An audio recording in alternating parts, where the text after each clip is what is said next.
Hi there, here's Ravit and Murray again from the Nasty Divorce Podcast. Just to remind you, we are not lawyers or therapists. We are simply two divorced parents on a mission to demystify nasty divorces, understand why nasty divorces are becoming an epidemic, problems we see in today's divorces, and try and find solutions.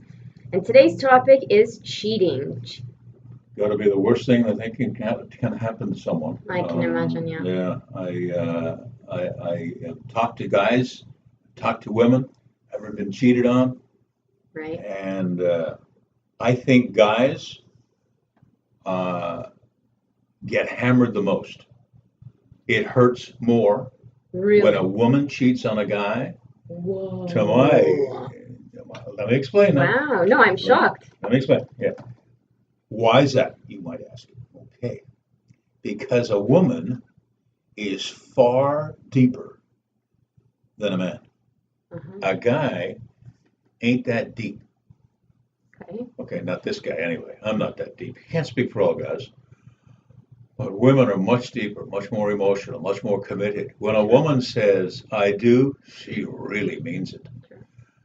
When a woman takes her clothes off, the guy had to work at it. It didn't just happen.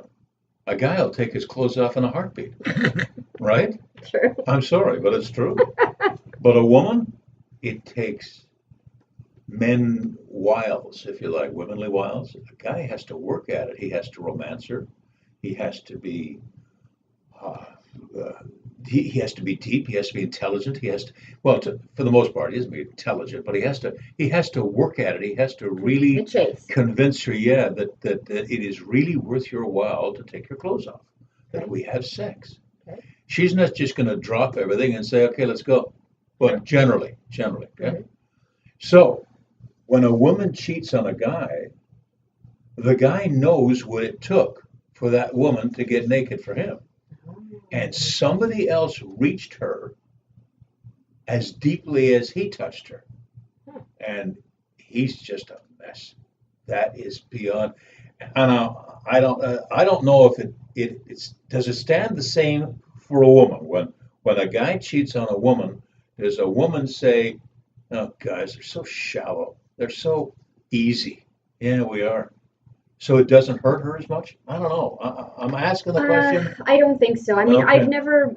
I suspect I was once cheated on, but we were dating. Yeah. But it was. I found out like at the end when we were ready, like I think just broken up or a couple days later or weeks later, and I really didn't care at that point, so I Yeah. didn't dig into it. Yeah. But I know women who've been cheated on, and they were completely heartbroken. And one of the main reasons the men give is it was just sex. Yeah. Didn't mean anything to me. Hmm. But for a woman, it makes you feel completely insignificant. It belittles you. Why was I not good enough? Do I not have a good body? Do I not please you in bed? All the insecurities start to come out. Well, why couldn't you get that from me, your wife? Okay, supposing they're married. Yep. And why did you have to go out and look for it somewhere else? What did she have that we don't have? What does she have that was so exciting that you were willing to give up our marriage or our life for it? I'm very familiar with you. Okay. I know what you're all about in bed. I know what we're all about in bed. And I was looking for something Different. different. I was looking for an adventure. Were you looking for something more exciting? Not necessarily more exciting.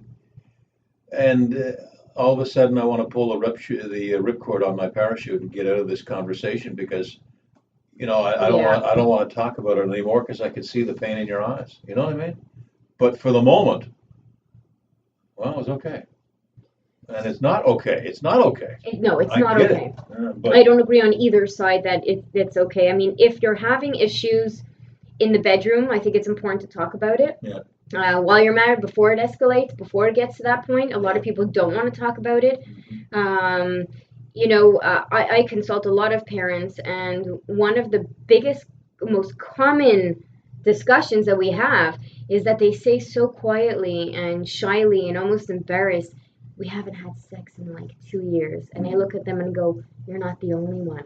It's normal. Yeah. When your marriage is about to die down, one of the things that dies down first is the intimacy. Yeah. And that's completely normal. But the problem is that as you don't discuss it and you already have issues, other issues, then you have bedroom issues, one of them may want to just go out there and explore.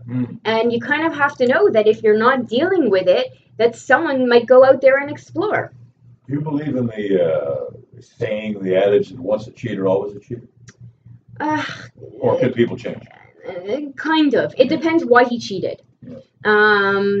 I would have my doubts in somebody who cheated once before if they were out looking just for an adventure. Yeah. If I would dig a little deeper and I'd find out that he or she never talked about it and it was a faux pas discussion, I would wonder why, and I would wonder if he would end up doing that to me. If it was the end of a marriage and he or she just wanted out and was looking for any reason possible just to get out, then I would understand if it was a horrible situation. I think guys cheat sometimes because they're too scared to tell the lady that they're married to or going out with on a long-term basis that it's over. And so they cheat in order to validate their feelings in the first place. Not fair to the woman who is his mate, is her mate. But it's scary to tell someone that it's over. Because then you have to look into their eyes and see that pain. And that sight will never leave you, trust me. Is the sight of her finding out that you cheated any different? No. So then why use that? Exactly. I'm trying to make sense of something that's absolutely makes no sense. I get it. But for that moment, it's like a woman asked me one time a question. And I knew that the answer to the question was going to get me in trouble. So I lied. And then she caught me in the lie a couple of weeks later. She said, I was going to catch you.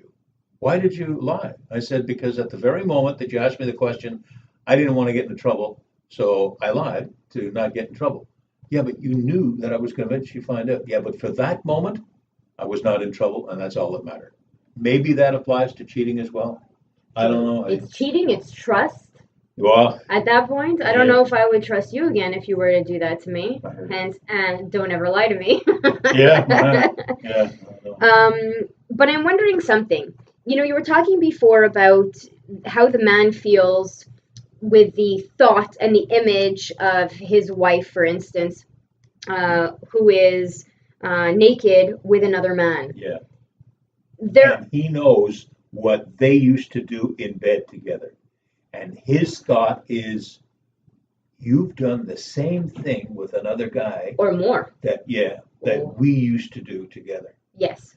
That is the most intimate thing that we do. But it goes the same way with a man. Okay. Right? If the man goes out, then a woman is imagining all these things that the woman is doing to her husband. Right? So both parties are feeling the same way. Okay. I think it's just as hurtful for men as it is for women. Okay. The thing is that maybe men just don't see it, or some men, or those that cheat, don't see it as such a big deal because, like you said, they don't want to confront the situation and they're just trying to camouflage the issue until it blows up in their face. And maybe some of them actually cheat to piss off the wife so much to get her to the point where she ends up saying, I want to divorce you. Yep. Right? Yep. So if women out there have been cheated on, think about whether, the issues were escalating for so long and you weren't really dealing with the issues that he just wanted out. And that was his only way he knew how to get out. He's a wimp. You've even said before, men are wimps and they don't want confrontation. So we shouldn't, as women, if we've been cheated on, feel as if we should be insecure about ourselves. Yeah. Or we should feel that we did something wrong because sometimes it has nothing to do with us and vice versa, right? Yeah, exactly. Well, it's not you, it's me. Yeah. I know that old one. I know. And I never know if I should believe that when someone says, not you, it's me. Oh, yeah, I would. Really? I would. Yeah, okay. Sure. I'm out of love with you. I don't love you anymore. That's all me. It's nothing that you do or have done, or not your body that's done what it's done over the years. It's nothing like that. It's just like I've lost interest. And when you lose interest, it's like, oh, jeez. Now you're faking it. You're faking coming home at night. You're not faking your love for your kids, but you're faking everything else around it, and everything else becomes so stressful. you might love your wife, but you may not be in love with her, which is very different. You have a history together, right? There's a difference between loving someone and being in love with them. I think that couples do grow, within their marriage. One evolves faster than the other, or they're not sort of at each other's level after 10, 15, 20 years, and it's hard to keep the excitement going because there's only so much you can do that's so exciting. I read somewhere, may I interrupt? Yeah. I read somewhere that when you have children, things change. Oh, and they do. So true. Yeah. First of all, our hormones are out of whack.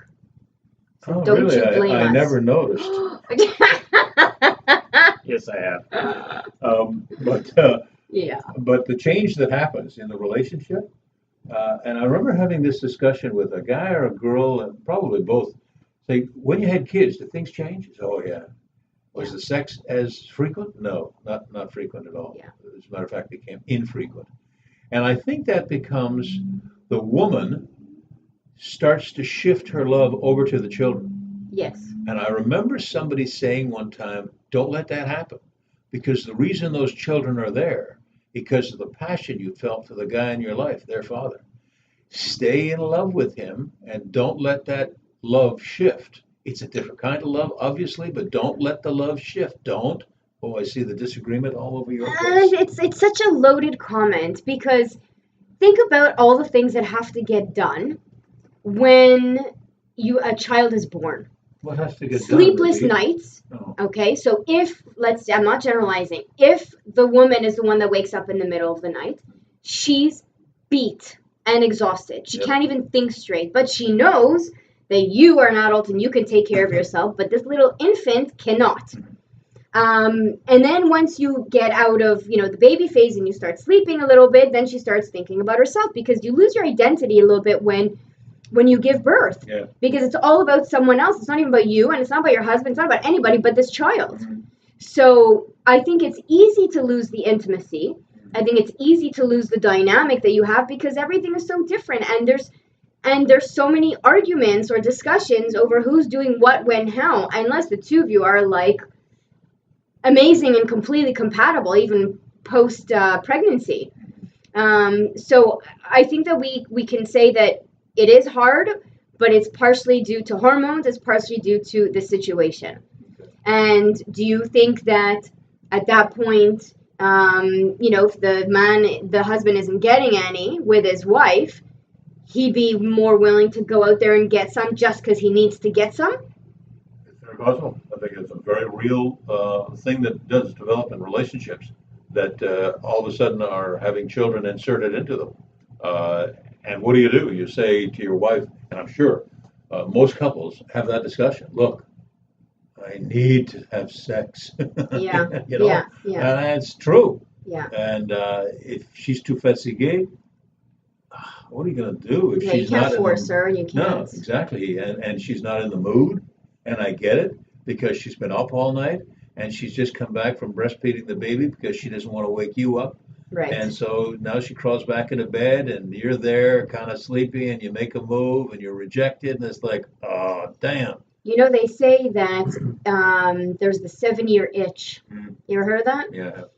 Within the first 7 years or at the 7th year, it's, you have a higher chances of getting divorced. Because within those 7 years, normally you're starting to build a family, you've got a lot of, changes in your lives and all that. And it's hard to adapt to all of that. I think that's one of the main reasons why divorces are staggering right now, the rates, because of the fact that people just don't know how to deal with it. It's not like you get like a book that tells you, okay, once you have a baby, you need to focus on this, this, this, and this. You don't. You just focus on what's in front of you. You're just struggling to survive, kind of like when you're divorcing. You're struggling to survive day by day and just make it out alive to see the next day. And then a guy, or not a guy, obviously, she just had the baby, right? Yeah. So the guy's out there and gets with another woman, and it's like, man, this is exciting. Gee, that was good. Yeah. On the way home, feeling guiltier than anything. It's. Oh, come on, really? No, really, yeah. You feel guilty, but you feel guilty about what? Having just cheated on your wife. Okay, so you didn't feel the guilt before you walked into her house? No, the excitement was too powerful. Uh-huh. Yeah. And then, I'm not trying to make sense of it. I'm just saying it, okay? yeah, And I'm trying to make sense of it for the women out there. okay. So basically, when a man is feeling horny and is feeling the need, um, it's easy for him to jump into the sack with some other woman because he's not connected to her. So how do you guys have sex without emotions? Do you think about someone else? No, Okay, so you're in the moment. absolutely. So how do you not get attached? Oh well, You know how men say it's just sex. There was nothing else to it. How do you just have sex? Oh, it's quite easy. Yeah. So what's the answer? Oh, yeah, it really is, And then you end up, I guess, I don't know. Murray stumps. He doesn't have an answer. I'm actually trying to look for An excuse? an answer. Okay. I got none because I think that's what guys think too. You know what I mean? The sex was great. Now I'm going to go home to my wife. Well, there was no sex. Oh, damn. So you end up saying, I can't wait for the next time that I see so and so. And then if it lasts long enough, and if things are really rough at home, then things are not so bad when you visit the other woman. Yeah, it's more exciting now. Exactly. And it's fun. And then you don't have to think about all your problems and your worries and your troubles. There you go. So you've got the answers right there. Yeah. And so, you start to drift apart from one, Yeah. drift away from one, and drift over to the other. Now, let's say the other woman has no interest whatsoever in having a relationship with you. Oh, She's okay. just in it for the sex too. Right. Let's say, and then but you're starting to become emotionally attached, and all of a sudden she says, your phone calls in the middle of the day are starting to piss me off. We have this thing where you see me at night, Tuesdays and Fridays. And that's like friends with benefits. He's there, and all of a sudden he starts to realize, she starts to realize he's becoming much more attached than they had both agreed to. I don't even know how people can agree on something like that. No? If you see each other on a regular basis, you're developing a relationship with this person. You're getting used to them. You're enjoying their company. It's bringing you to a new place in your mind, to a happy place, as opposed to being in that bitter or dark place that you are at home. Or maybe it's not so bitter at home. Maybe it's just sexless. Oh, maybe that I don't get. Okay, well. Wait, things are good at home, but then you're looking for sex outside? No, I say maybe it's just sexless at home. I see. And so that's what you're there for. But then, you're there for the sex, and then all of a sudden, like I say, you start to develop a relationship with this other person. You start to become emotionally attached. A woman doesn't want the emotional attachment and tells you, okay, it's over. Holy jeez, it's over? Now he's got to go back to his sexless, not loveless, but sexless marriage and try to restart things there. But she's already drifted away too because you're not giving her what she needs, the love and the affection and the understanding, the compassion and all that. Then it becomes, holy God, there's a lot of balls in the air, so to speak. You know what I mean? There's so much going on here now. And it's even more loaded than it was before. Yeah, and especially, can you imagine? And it happens a lot. Yeah. The other woman is someone you work with. Now you got to deal with that. Oh, man. You see, I don't understand why men get themselves into these situations. Why would you have an affair with someone who works with you? Because we're stupid. We're not thinking with our head. Well, a lot of women would agree, but still. I don't know if I would, but... We're not thinking with this head. Yeah. We're thinking with the other head. And it's a powerful thing. So now, what about, do men ever worry about, catching cooties or catching diseases and all that? Yeah. You think so? I don't think it's foremost on their mind. And that's what freaks me out is that I know I've heard a lot of stories of friends of mine who were dating and met guys on Plenty of Fish or Tinder or whatever it was, whatever site, and they're all heated up. It's super exciting, calling each other and talking to each other all the time, really getting to the point where it looks like it's going to be something serious. And then they got hit with a bomb, and they find out that the guy is cheating on them. Oh. That there was absolutely no discussion or any indication of anything going wrong in their relationship, and he was just out there all out and about and doing his thing. You mean they're dating, They're dating. and now he's dating someone else? Well, he's not dating. He's fucking somebody else. Yeah, There's yeah. a big difference. Yeah, Yeah, no, exactly. yeah. And one of the biggest concerns is, wait a minute, you know, we have a relationship that's developing, Mhm. and if you're not having a good time with me or something's wrong, then don't even continue the relationship. Why are you hanging on to me when you have her? And if she's more exciting, then go with her. But you don't have to be with me. Well, This is the wimpy men again that we're talking about. I don't think Wimpy describes it. So then? If a guy can have two, well, hey. So can a woman have two? Oh. As he looks out What's the good window. for you is good for the gander, right? I hear you. Right. So you see, We're not deep. I've told you that so many times. Yes. Guys aren't deep. Deep, empty heads. No. Don't. You gotta like send them clues all the time, and the No. clue has to be in their face. I told you, don't drop clues to the clueless. Yeah. Tell them what's exactly on your mind. No, we're not empty-headed. We are not empty-headed, but we are guys, and sometimes we don't even know us. Well, that's a problem. You know what I If mean? you don't know you, we don't know you. So a lot of the women that I'm talking to end up catching diseases. Whoa. Because their husbands are going out there doing all kinds of crazy stuff, and they don't know with who, and they have no clue that they're doing this. Coming back home, having sex or making love with their wife, and all of a sudden the woman has gonorrhea, and she goes, "What the hell? Where did I get this from?" And then she goes to the doctor and finds out, guess what? Husband probably went out and did something, because it's impossible that you got it any other way. Right. It doesn't come from the toilet. No. I see. Even the toilet seat is down. There's urine on it. You're not getting gonorrhea from that. Yeah. I wish I could explain more, but from what I know, I can't. So basically, we're closing up the show saying that we don't even have the answers, because maybe there are none. Maybe we need a relationship coach. No, I don't know who would provide those kind of answers, but maybe we need a professional to come in and say, "Look, explain guys to me." I'll ask the question. Explain guys to me, because I don't even get us. Would you be interested in getting to know men better? Not other men, yourself. Yeah. You're not fearful of digging deeper and trying to figure out why you do certain things, or you act certain ways, or why you've acted in the past in certain ways? No. You're not afraid of the truth? No, because I know there's an asshole side of me. Okay. And I touch base with him every once in a while. I think, geez, you're an asshole. I was going to say, ladies, Murray's a good catch, until he said an asshole side to me, and I'm like, phew, thank God I didn't say that. Yes. No, but you did. Doing very well. You just did. But thanks anyway. So on that note, we can't explain. I think we need to bring in an expert, but hey, that's the whole point of our show. We're trying to demystify the divorces. But one of the things that we wanted to close up with is to say that many divorces turn out to be completely acrimonious because of the fact that one cheated.